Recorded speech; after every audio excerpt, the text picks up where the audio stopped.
Warning, the following program has been rated T for truth. You can't handle the truth! Oh, we think you can.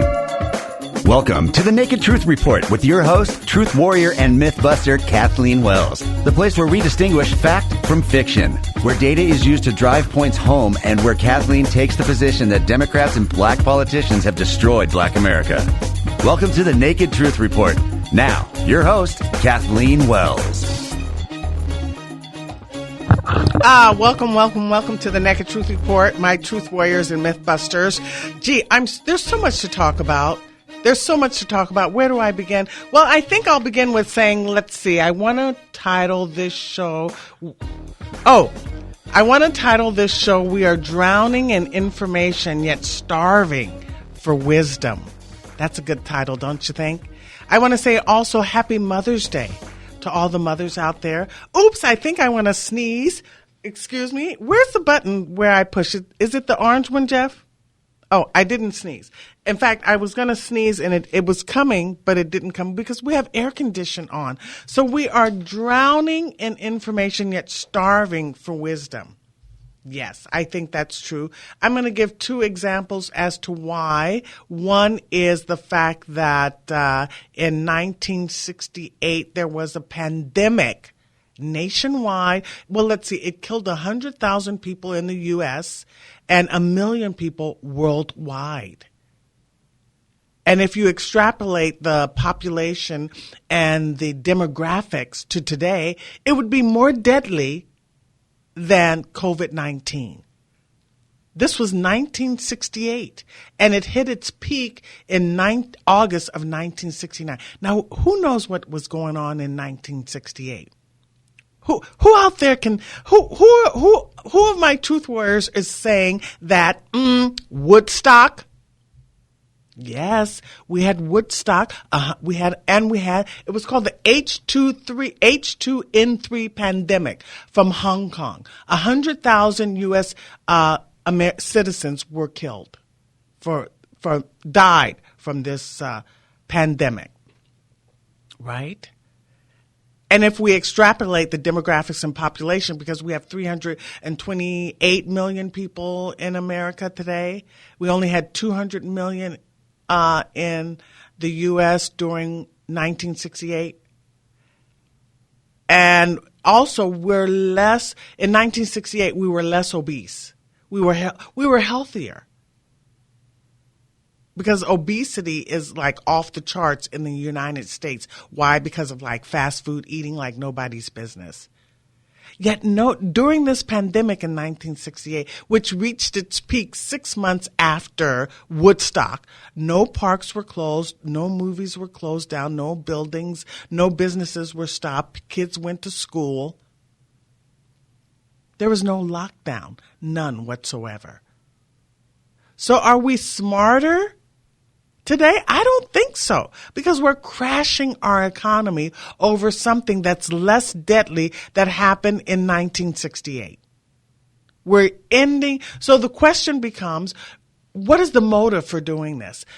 I'm sure people knew experts know about, I hate that I say, experts know about 1968, what went on there, don't they? Don't you think they knew what was going on then? Or have they forgotten? Or did they not know?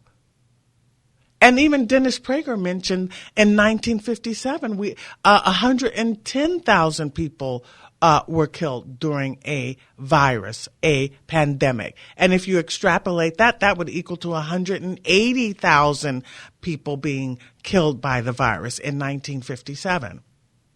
No schools were closed. No businesses were shut down. We're all locked down now. And Garcetti is like the worst. He doesn't even want to open up hair salons and nail salons. He didn't open them up. He wants to open them up in phase 4, which may be in a month. That's what he said. I said I wasn't going to talk about this anymore in my promo. I don't know if some of you guys hear my promo over the week, but I said I wasn't going to talk about COVID-19 anymore because it's redundant. It's just going over the same thing over and over. and nothing changes. And so it's kind of depressing. The other thing I want to discuss when we say, are we drowning in information yet starving for wisdom? The other thing I want to mention is, let's see, we're 328 million people in America. And black Americans make up, 13%? So that I think that's 42 million Americans. Black Americans are 42 million. And every time one case, so 42 million versus one case. So every time one case comes up of a white person shooting a black person, all of black America, at least on social media, has a conniption fit. I mean, it's like the end of the world. I think LeBron James said something to the effect that, the celebrities and the high-profile people in the media are the problem. Because LeBron James tweeted something like, this is a lynching or something like that. I don't even remember. And black folks in social media are saying, these are young black folks who didn't know about Woodstock. They don't know about numbers. That the greater number is always more relevant and significant and matters more than the smaller number. In law, that's true. In philosophy, that's true. So 42 million people should not all have a conniption fit over one case. Life is full of mistakes and accidents and tragedies. They happen. That's life. But you don't stop living life because a tragedy or a mistake or an accident happens to one person. What happens to one person, one black American, is not the national agenda for black America, for millions of black Americans. I've said this before. What is the interest for black Americans? That millions of black Americans have money. That millions of black Americans are in the middle class. So we should not be stopping still, discombobulated every time a black person is shot by a white person. I don't care. That's one person. That has no impact on my life whatsoever. I don't know the man. I didn't even look at the details, but come to find out, as it always is, there's more to the story. But to immediately react on social media as if this is the last coming or whatever that expression, this is the be-all, end-all to life for black Americans. And one guy was time for black Americans to leave America because one person was shot. And it always happens around vote time, right? One black person was shot by one white person, or was it two? One white person shot one black person, and 42 million black Americans are supposed to be concerned. It's all in the media. It's all on social media. One guy said, it's time for black Americans to leave America. These people have no sense of perspective, no sense of proportionality, no understanding of life. Life happens. And this is why people are so discombobulated, and it's mostly Democrats, because they have no perspective. They can't put things in proper perspective because why? They have no knowledge of history. They have no knowledge of history, world history, American history. Everything is a perspective. Put it in its right, give it the right proportionality. Why should we care about what happens to one black person? Why? We're 42 million. And another thing I want to talk about is on C-SPAN, or Washington Journal rather, this morning, they had the doctor from His name was Oliver Brooks, I think. He's the president of the National Association of Medical Doctors or something like that. He's affiliated with Watts Medical Center. So he's from Los Angeles.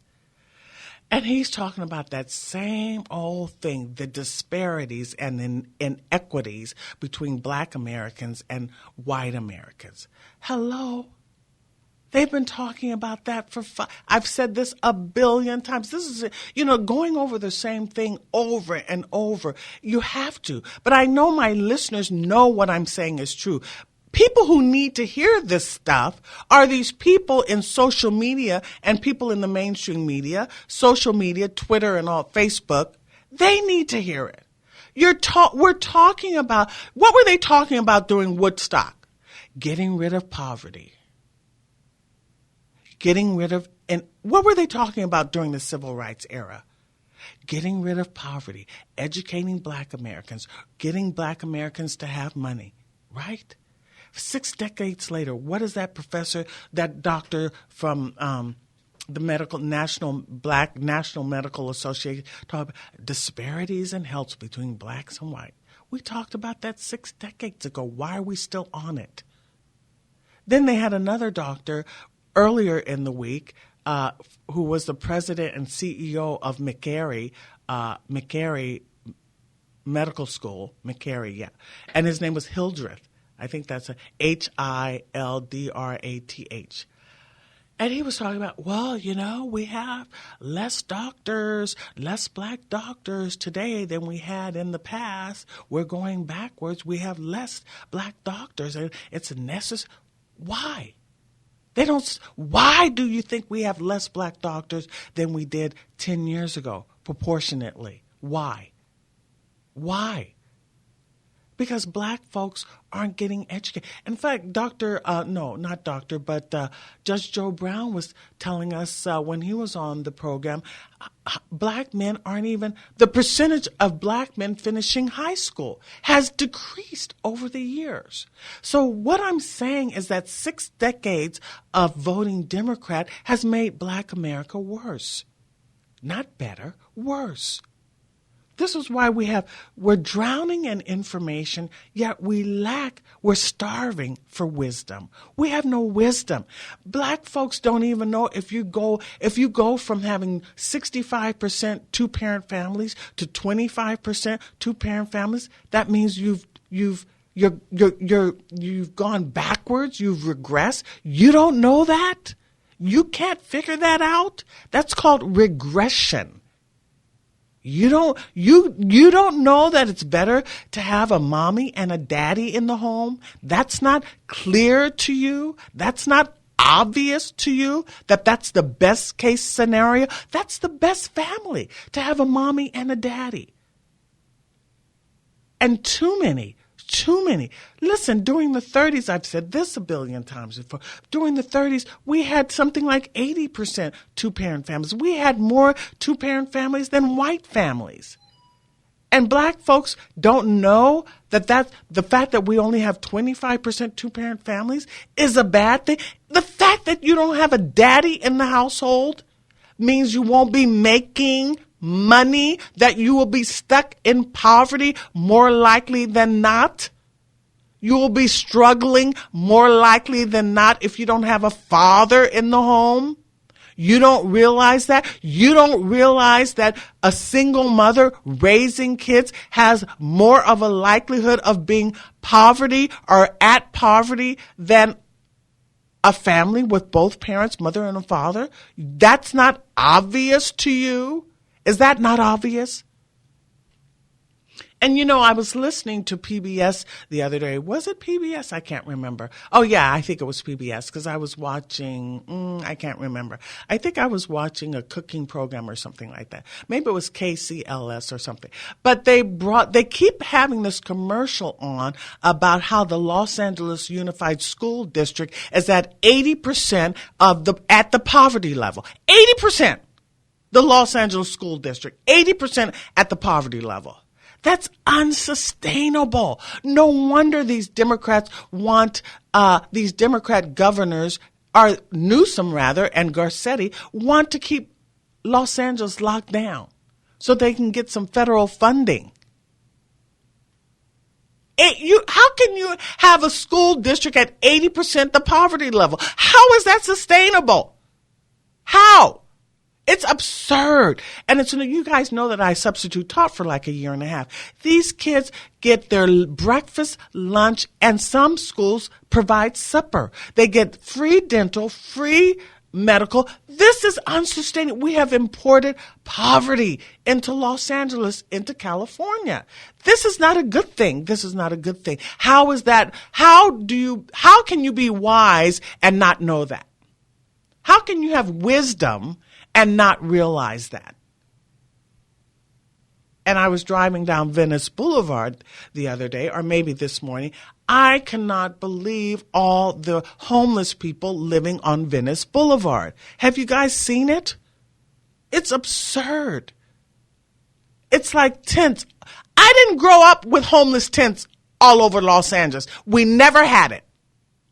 The only place you would see homeless people would be on Skid Row, and it would be a couple of blocks. Now we know Skid Row is many blocks.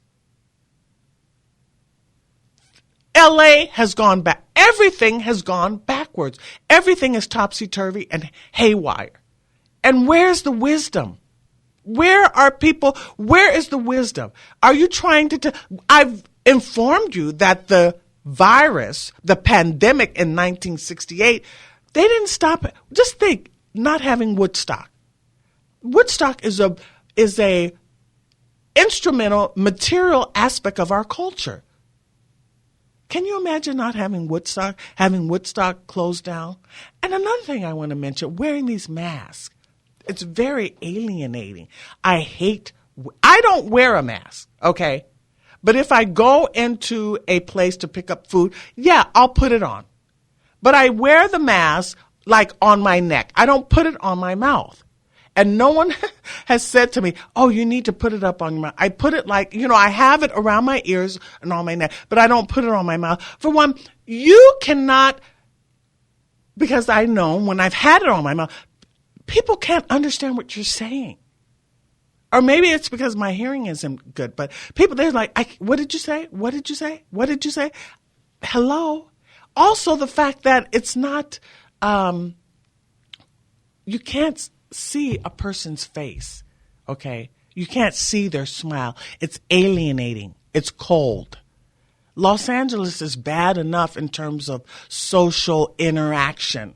We're all in our sort of cars, and we're in our sort of tribes and so on and so forth. It's not the warmest place in terms of interaction, despite people trying to pretend that it is, like the Hollywood folks or whatever. But it isn't. I want to see people's faces, their eyes, and their smile. That's warmth. People, when people have on a mask, the interaction is not cool. It's not kosher at all. It's like alienating. LA doesn't need to get more alienating. We need to go in reverse course and, switch things completely. There's just so much to talk about. I said I was going to talk about the FBI and Flynn. So we know that, the transcripts were released, right? The House released the transcripts, and Obama officials, what did they do? They said there was no Russian interference / evidence for them. This was Samantha Powers, Susan Rice, Clapper. Obama officials said they testified under oath that they saw no evidence of Russian interference or evidence of Russian collusion with the Trump administration. Yet these same folks, these same Obama officials would get on television and tell the American people via CNN and MSNBC, yes, well, I think there was Russian collusion and Russian interference with the Trump campaign. And people who don't have wisdom, are not curious, who only listen to CNN and MSNBC, believe that Obama was the best thing since the Messiah or something, and they believe that administration, at least this is what it shows on Twitter. They believe Obama, because Obamagate was trending on Twitter.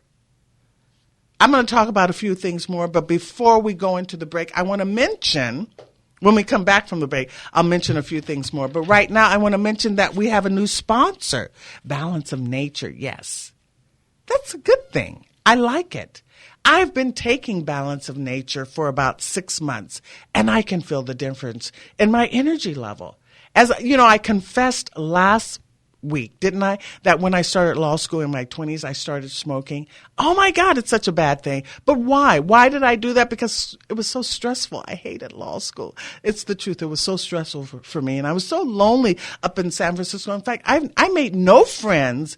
I made friends outside of law school when I lived in the Bay Area. But I didn't really make friends with my classmates, my colleagues. But it was just very lonely. I was alienated. I hated the law. I wasn't really crazy about it. So I started smoking. I was in my 20s, so I sort of feel like maybe that's okay to be an adult to start smoking. No, it's not. But I'm really health conscious now, right? I'm trying to be, particularly with COVID-19. And so I recommend Balance of Nature. I've been taking it 6 months, that's right. And I can feel the difference in my energy level.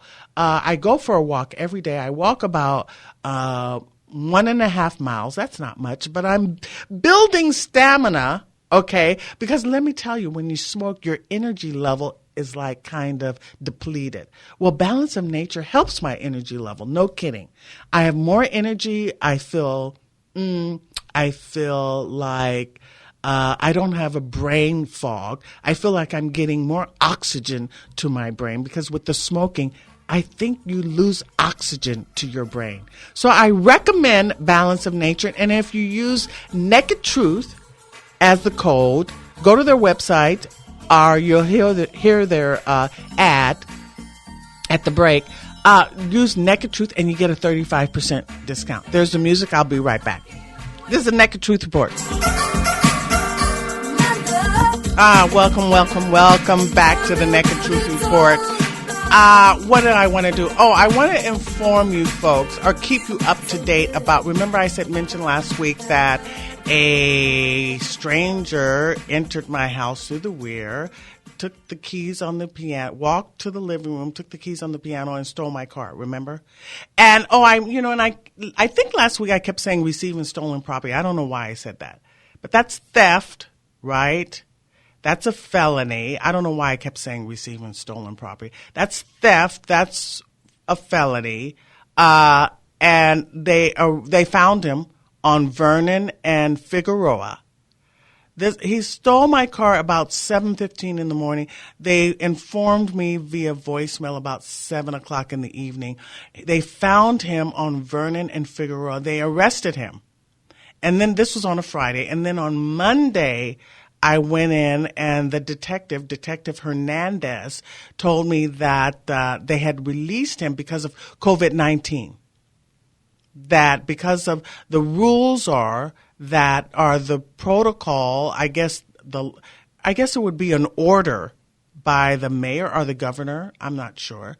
But an order is that, like New York, he said, that you don't have to give them bail. You have to release them on their own recognizance, that they'll come back.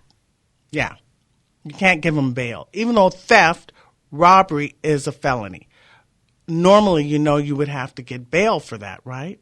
So, but because of COVID-19, because they don't want the jails full. Because of COVID-19, they don't want the jails full. So they released them without bail. Mm-hmm. But when I went in and testified, or went in and spoke with the detective, not testified, but when I went in and spoke with the detective, I informed him that he entered my house. So that's like burglary now. So they said they're going to re-arrest him. Now, I haven't gotten the updates. I did call because I'm curious as to how this is going to go. But they won't give me any updates. I can't speak to the detective, but the desk officer informed me that they will be notifying me when the detective has done crossed his I's and dotted his T's and done all his homework. So presumably I was because I had to point him out in a photo lineup. So presumably this will go to trial. And I'll keep my Truth Warriors informed as to how this works out. Because I'm curious to know how this is going to go, right? So this goes back to the case about this so-called, in quotation marks, jogger being shot. Now, remember I said when I knew the burglar came in, when I heard him tiptoeing in my living room, and I heard the swish, because, I had paper because I'm renovating the kitchen. I heard this. So when I heard him, what did I do? I immediately got my gun. And I said, hello, I have my gun. Because, listen, someone's in my house, right? So it's either going to be me or them. Presumably. I'm assuming a stranger is in my house. And it's either, and they're in my house unlawfully and with nefarious thoughts. Why is someone in my house? And I say, hello, I have a gun. So if it were my contractor, he would have said, oh, it's me. They didn't say anything. So I get my gun. Yeah. Because it's going to be me or him. I'm thinking, right? So people, this is a normal reaction. That it's either you or them. Somebody's going down. But and you don't want to go down. You don't want to be in trouble. You don't want to be in a precarious situation. And a gun is the best way to not be in a precarious situation if someone unlawfully enters your home. Anyway, I want to go back to the Woodstock flu, which was the H3N2 pandemic. That's what it was called in 1968. And I want to read this little article. This article, it's written in the American Institute for Economic Research by Jeffrey Tucker. Check it out. And I'll read a little excerpt. It says, stock markets didn't crash because of the flu. Congress passed no legislation. The Federal Reserve did nothing. Not a single governor acted to enforce social distancing, curve flattening.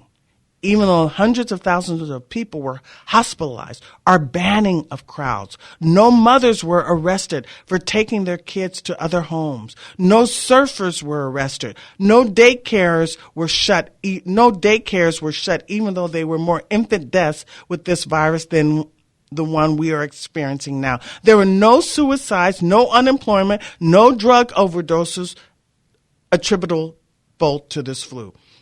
Media cover the pandemic, but it never became an issue. And in the New York Times, they have an article, December 11th, 1968, Hong Kong flu. And I remember vaguely hearing about the Hong Kong flu, and I'm sure many of you out there do too. Hong Kong flu attacks thousands here swiftly. This was in the New York Times, December 11th, 1968. In 1968 through 70, news outlets devoted cursory attention to the virus while training their lenses on other events such as the moon landing and the Vietnam War and the cultural upheaval of the civil rights movement, student protests, and the sexual revolution. The only actions governments took was to collect data, watch and wait, encourage testing and vaccines, and so on. The medical community took the primary responsibility for disease mitigation, as one might expect. It was widely assumed that diseases require medical, not political responses. How did we get so? Presumably we're more informed now than we were in 1968, given the internet. We're more informed. So we're more informed, but we're not wiser. Why is that? That's the question on the table. Linda, welcome to the Naked Truth Report. Do you have an answer? Why do we have more information? Why aren't we wiser today than we were in 1968? Do you think that's true?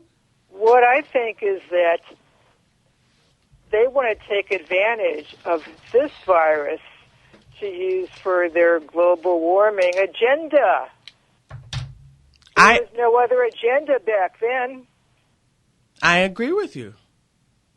And they want to show this is an opportunity. The Green New Deal. And, China, I heard early this week that China has gone cashless. They convinced their citizens to go cashless by using the virus as an excuse, by saying that, cash is, is contagious with germs on it. Mm-hmm. A lot from the virus. And so that's how they got them to go to cash. And I'm hearing that, they were going to be a model for other countries. And I hope the U.S. doesn't go along with it. I heard at one point the U.S. is stubborn. On the other hand, I hear the U.S. might go along with it. Mm. Well, I think it's also it's definitely an opportunity for Democrats to get their agenda. You see that with the blue state governors, specifically Cuomo. Oh, yeah, like nuisance. Yeah. An opportunity for them, it's like a power grab for them to get control over the citizenry and over money, get federal funds. Cuomo is sort of like saying to Trump, if I don't get federal funds, this X, Y, and Z may happen, like a threat. Oh yeah. I also wanted to say what I originally called in about, since you were bringing up schools, and this is May. Kids, this year they're supposed to be graduating, and they're not going to have, a graduation ceremony. Mm-hmm. Meaning that either these kids, of this year will either be resentful or they'll just say, oh, so I graduated high school or college or whatever. Big deal. And there is a way they can put up a graduation ceremony. All they have to do is, so they can, distance them, 6 feet apart, is have half the class, have the graduation ceremony in the morning. The other half have their graduation ceremony in the afternoon. And if it's too much, have a third in the morning, a third in the afternoon, a third in the early evening. Mm-hmm. Well, it's... That's simple. Yeah, it's that simple. Well, this whole entire thing is a fiasco. It's changing the way we do things, and it's changing our culture, and it, like you said, it falls into the hands of Democrats in terms of the things they want to impose on the American people. Their agenda that they want to. I see that. I also see that Newsom is getting sued, too. Yeah, I heard that earlier, actually. From a beauticians organization. I forgot what other organizations. Oh, Judicial Watch. And I think also churches are suing him. Churches, too? Yeah. And there's also a way salons can open up. All they have to do is put plexiglass in between the stations. This way, nobody has to get laid off, or nobody has to come in on this day and that day, only 2 days or so another one can come in on the other days. But this is, we're talking, but this is like, I feel like we're in Alice in Wonderland or something. Because being locked down will not stop the virus from thriving or living. No, it won't. Because you see that Cuomo talked about the fact that more than 60% of the people who have the virus, of the new cases, are people who were at home, staying at home. Yeah. So staying at home does not dilute or kill the virus. Herd immunity is what does it. A certain percentage of us, and this is what was done with the Hong Kong flu in 1968. You have to build up your immunity, and you do not build up your immunity by being locked down. Okay? You got to get out there. We have billions of viruses and bacteria in our system. And the way we build up our immunity is being exposed to it. Or taking something to build it up? In addition, yeah, I would think we should. Also, it's just very, we're operating on a false premise. Because we're operating on the idea that being locked down, well, the reason why we were being locked down was to flatten the curve so that the hospitals would not be overwhelmed. And you see today that the hospital, remember they shipped some hospitals to New York or whatever? They're not even being used. So the models were flawed. We talked about that last week. They were anticipating hundreds of thousands of people in the hospital. Well, the whole premise is flawed. And some hospitals might go out of business. It's just been a devastating thing. But is there any good news, Linda, you want to share with the listeners? Just what I wanted to say. I forgot what else I was going to. Oh, there was something else I heard too. I also heard it's not safe to drive with a mask on. I heard this story. This was that John and Ken was talking about 3 weeks ago. They read a news story that there were. I don't remember what city or state it was in, but wherever the location was, they had to wear a mask outdoors and driving in the car. And there was a car accident. And then we also heard about kids exercising with a mask on.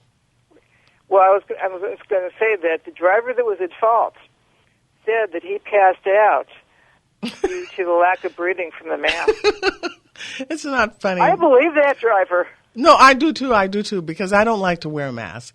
It just doesn't feel comfortable for me. But I have a protest mask. What I do, I wear it on, these glass holders. Yeah. So, like, if I go in the market and I have to wear it, I put it on, and I embroidered on it, F this S. Well, it's us, the people. It's the American people that make the difference. And we have to get more informed, like learning about Woodstock, learning about the Swedish model, learning about herd immunity. You see, we have to it's our responsibility to get more informed, the American people, because there's no way in heck we want Democrats in the House. Democratic Party is dangerous. They've done nothing ever productive, nothing ever good for the American people. Everything they touch is cancer. Yes, it is. Yes, everything they touch is cancer. So the American people must take it upon themselves to get informed and stop voting for these folks. Okay? They should. Because the Democratic Party is a destructive force. They thrive off of destruction. Democrat voters put China over Trump. Yeah. Can you? As if they're so loyal to China. Also, Newsome is loyal to China by buying $50 million worth of masks from China. He's like a traitor to California and the United States. And Biden is close with China. The issue is, why are we... I want to talk to black Americans out there. Are there any black Americans out there listening? Actually, I would like to have a show where Democrat supporters call in and tell me why they support the Democratic Party. I don't know. I don't think any Democrat supporters listen to the show. Do you, Linda? I don't think so. Doesn't seem like it. unless someone calls to disagree with you maybe about something. But, no one calls in and disagrees with me. Maybe a few people a while back, but not recently. So I don't think I would like to have a show where people who support the Democratic Party call in and explain to me why they support the Democratic Party. Also, I'd like black American callers to call in. I think the black Americans that listen to this show don't support the Democratic Party. Yeah. It doesn't seem like it. Right. So I would also like black Americans to call in and tell me, why is one person getting shot the most important thing for black Americans to come? Why is that the national interest? of Black America. We're 42 million. And why is the shooting of one black person by a white person the national interest of Black America? So next week, I'd like black folks to call in and tell me, why is one person being shot by a white person, one black person being shot by one white person, the national interest for 42 million people? Please call in and tell me that. And then also, someone who supports the Democratic Party, please call in and tell me why you support the Democratic Party. So that, the fact that I don't have people who support the Democratic Party listening to the show lets me know that Democrats aren't getting informed. They're not curious. They have all the answers, but they're miserable. They watch CNN, MSNBC. And what do they talk about? They talk about, I think those two shows are like Trump. This is their level of thinking. The orange man is bad. He's a bigot. He's a racist. He's a xenophobe. And that, he's bad. Oh, and he killed millions of, now they say he's killed hundreds of thousands of people, or 80,000 people. That was the response on Twitter in response to Obamagate. Obamagate was trending on Twitter. Oh, thank you, Linda, for calling in. Thanks for calling into the Naked Truth Report. There's one more thing I want to mention is this. I wanted to talk about how Democrats talk about sexism. Everything is sexism. So I was watching TLC's 90 Day Fiancé. Have you guys seen that program?